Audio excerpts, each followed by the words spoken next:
Today, a memorial was held in Concord, marking 80 years since the worst homefront disaster in World War II. The ceremony took place on the very site where, in 1944, 320 men lost their lives when two ships exploded at Port Chicago. While the proceedings were somber, there was a reason to celebrate.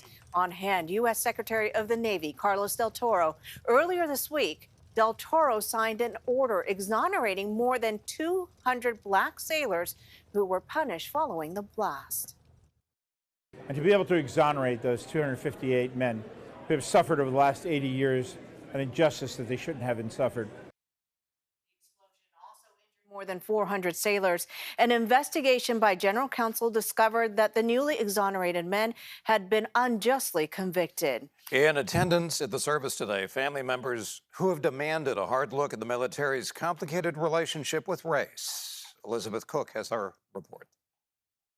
In Concord are the remains of a pier. It was here in 1944 where disaster struck. The explosion of two munition ships in San Francisco Bay shocks the world. It was so devastating. It actually knocked him off his bunk. Daryl Meek's father, Freddie, had just returned to the barracks. So too had Cyril Shepard. Carol Cherry is his daughter. So he was reading a letter from home when the explosions happened. The blast killed 320 people and injured 400 others and heavily damaged the town of Port Chicago. Most of the dead, young black sailors who loaded ordnance onto ships. They received very little training. Segregation meant they were barred from seafaring jobs, but they could load munitions. He talked about these big bombs you can't get your arms around, and he says, and these guys weren't trained. He says, all you can hear is bam, bam. After the blast, surviving white officers were sent on leave to recover. Black sailors were ordered back to work, including picking up human remains. It had to be traumatic. It had to be traumatic. 258 sailors refused to go back to work, citing safety concerns.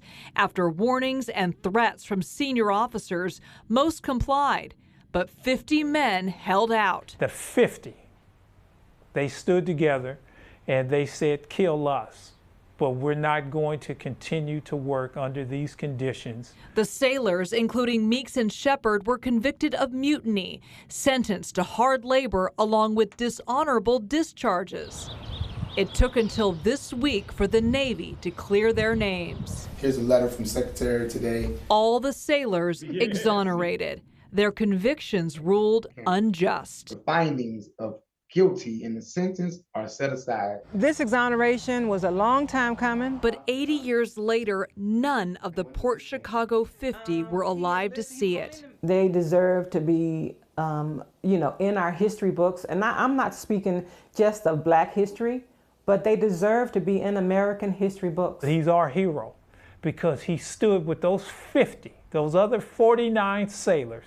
They stood for what was right. Justice at last.